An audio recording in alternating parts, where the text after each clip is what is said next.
কুরবানি করার পূর্বে এবং পরে কয়েকটি গুরুত্বপূর্ণ মাসআলা আছে যা আমাদের জানা অত্যন্ত দরকার। প্রথমত, কোরবানি করার নির্দিষ্ট দিন রয়েছে।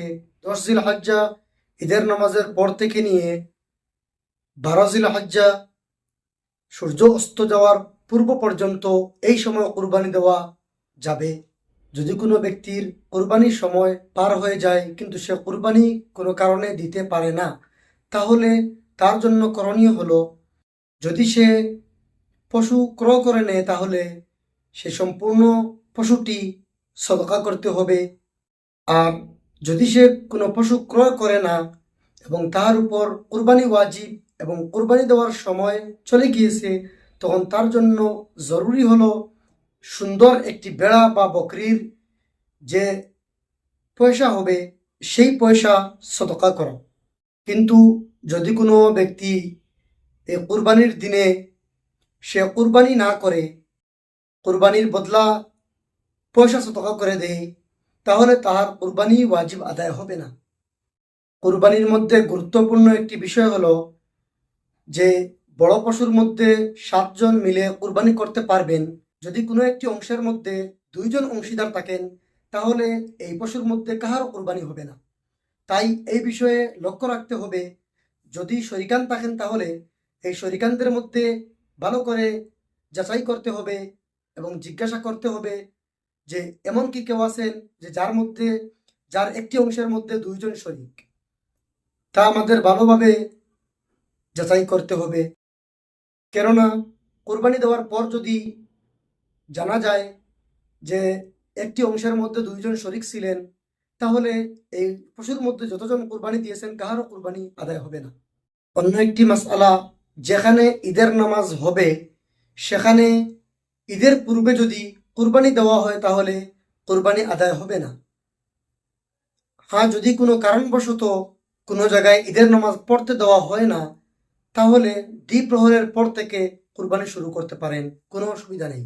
আর যদি কোনো জায়গায় ঈদের নামাজ হয় বা হবে এবং সেখানে ঈদের নামাজের পূর্বে কোরবানি দেওয়া হয়েছে, তাহলে কোরবানি হয় নাই, ঈদের নামাজের পর আবার কোরবানি আদায় করতে হবে।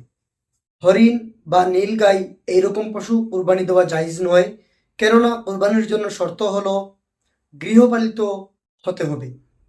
কোরবানির মধ্যে যারা অংশীদার থাকবেন তাদের মধ্যে যদি কোনো ব্যক্তির নজরেরও কোরবানি থাকে, অর্থাৎ মনে মনে বলল যে এই কাজ যদি আমার হয়ে যায় তাহলে কোরবানির মধ্যে আমি একটি অংশ রাখবো, তাহলে মাসআলা হলো যে অংশ নজরের থাকবে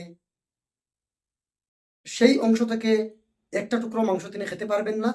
এই মাংস টোটালি এই অংশ সদকা করতে হবে।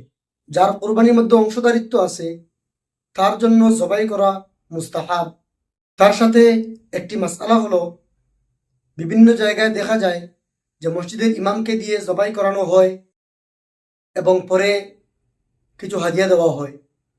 উচিত হলো জবাই করার পূর্বে ইমাম সাহেবকে বলে দিবেন যে আপনাকে 200 টাকা দিব বা 300 টাকা দিব, কেননা ইমাম সাহেবের মনের মধ্যে থাকবে যে আমাকে কিছু না কিছু হাদিয়া দেওয়া হবে, এবং যারা জবাই করাবেন তাদের মনেও থাকে যে আমরা কিছু একটা দেব, কিন্তু এটা নির্ধারিত হয় না। কোরবানির পশুর জন্য উচিত হলো তার পূর্বে নির্ধারিত করা যে জবাই করার পরিবর্তে উনাকে কত টাকা দিবেন সেটা যেন নির্ধারিত হয়ে যায়। সেই একই রকমভাবে যারা জবাই করার জন্য বা খাল ছিলানোর জন্য তাদেরকে নির্ধারিত পয়সা আপনার দিতে হবে। কোরবানির মধ্যে যে পশুর পেটের মধ্যে বাচ্চা আছে সেই পশু আপনি জবাই করতে পারবেন, কোনো অসুবিধা নেই, জায়েজ আছে। যদি সেই বাচ্চাটি জীবিত থাকে তাহলে তাকে জবাই করতে হবে এবং তার গোশতকে আপনি সদকা করতে হবে। এমন যদি কোনো পশু থাকে যে দুধ দেয়, তাহলে তার দুধ আপনি ব্যবহার করতে পারবেন না, সেই দুধ বিক্রি করে বা সেই দুধ আপনি সদকা করতে হবে বা বিক্রি করে তার পয়সা আপনি সদকা করতে হবে।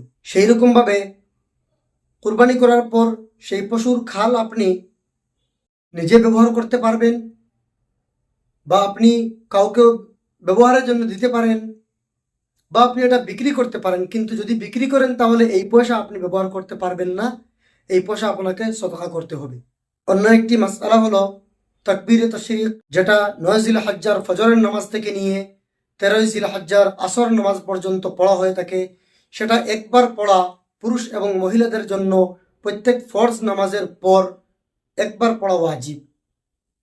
তার উচ্চারণ হলো আল্লাহু আকবার, লা ইলাহা ইল্লাল্লাহ, ওয়াল্লাহু আকবার ওয়ালিল্লাহিল হামদ। আল্লাহ তাবারক ওয়া তাআলা যেন আমাদেরকে সহি এবং শুদ্ধভাবে বোঝার তৌফিক দান করুন এবং আমল করার তৌফিক দান করেন। ওয়া মা আলাইনা ইল্লাল বালাগ।